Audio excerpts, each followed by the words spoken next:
The effervescence of this fresh wine reveals the true brilliance of the French people.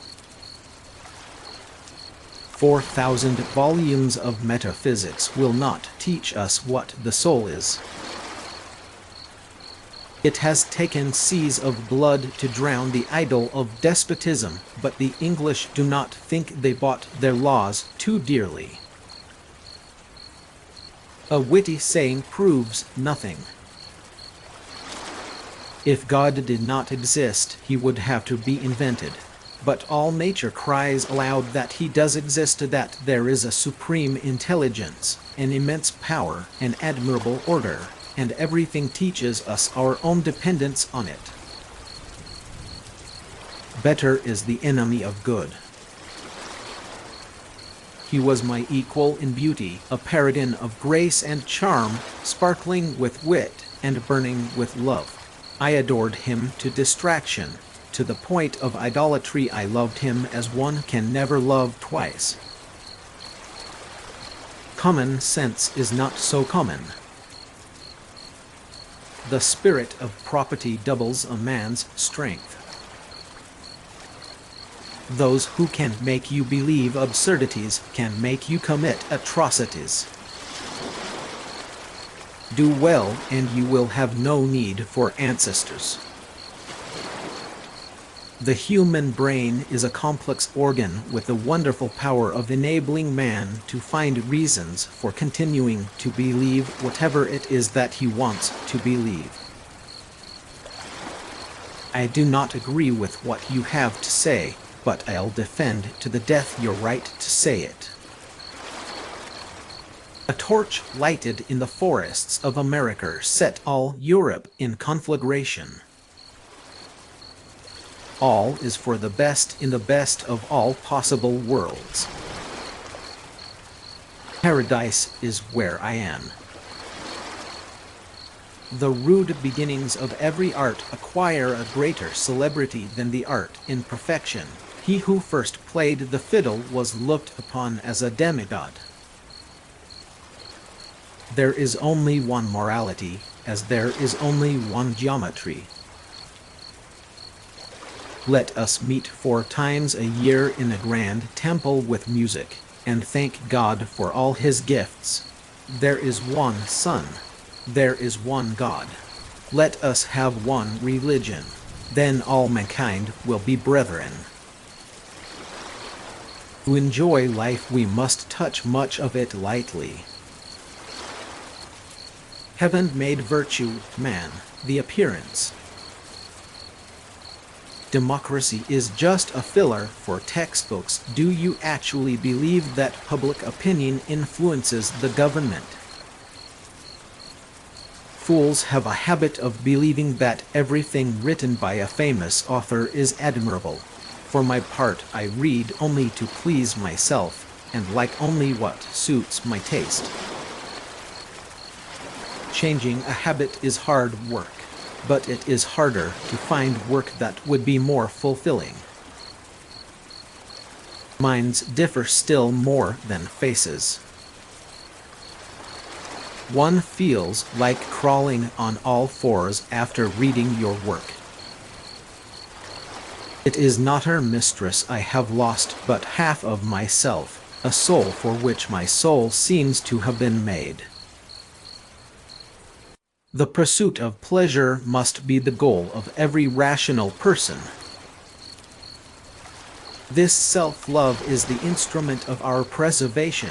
It resembles the provision for the perpetuity of mankind. It is necessary. It is dear to us. It gives us pleasure, and we must conceal it.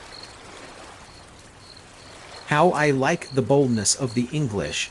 How I like the people who say what they think. The institution of religion exists only to keep mankind in order, and to make men merit the goodness of God by their virtue. Everything in a religion which does not tend towards this goal must be considered foreign or dangerous. All sects are different because they come from men. Morality is everywhere the same because it comes from God. So it is the human condition that to wish for the greatness of one's fatherland is to wish evil to one's neighbors. The citizen of the universe would be the man who wishes his country never to be either greater or smaller, richer or poorer. I hold firmly to my original views. After all, I am a philosopher. Shun idleness. It is rust that attaches itself to the most brilliant metals.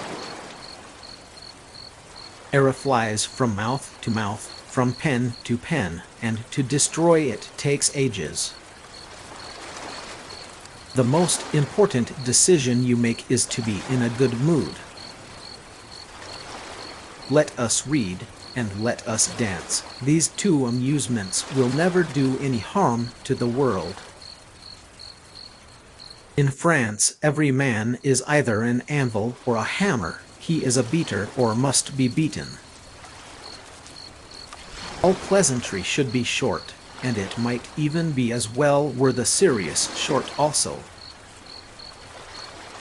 If you want to kill Christianity, you must abolish Sunday. May God defend me from my friends. I can defend myself from my enemies. The way to become boring is to say everything. Let us help one another to bear our burdens. He who cannot shine by thought seeks to bring himself into notice by a witticism. The question of good and evil remains in irremediable chaos for those who seek to fathom it in reality. It is mere mental sport to the disputants, who are captives that play with their chains. The policy of man consists, at first, in endeavoring to arrive at a state equal to that of animals, whom nature has furnished with food, clothing, and shelter. The opinion of all lawyers, the unanimous cry of the nation, and the good of the state are in themselves a law. Go get yourself crucified, and then rise on the third day. I loved him as we always love for the first time, with idolatry and wild passion. Don/T think money does everything, or you are going to end up doing everything for money. Friendship is the marriage of the soul, and this marriage is liable to divorce. Present opportunities are not to be neglected. They rarely visit us twice. Superstition sets the whole world in flames, but philosophy douses them. If there are atheists, who is to be blamed if not the mercenary tyrants of souls who, in revolting us against their swindles, compel some feeble spirits to deny the God whom these monsters dishonor? The Bible, that is what fools have written, what imbeciles commend, what rogues teach, and young children are made to learn by heart. The first step, my son, which one makes in the world, is the one on which depends the rest of our days. If God created us in his own image, we have more than reciprocated. History never repeats itself. Man always does. Of all religions, Christianity is without a doubt the one that should inspire tolerance most. We know that all the arts are brothers, that each of them illuminates another, and that a universal light results. Villains are undone by what is worst in them, heroes by what is best. Beware of the words /internal security /, for they are the eternal cry of the oppressor. Of all religions, the Christian should of course inspire the most tolerance, but until now Christians have been the most intolerant of all men.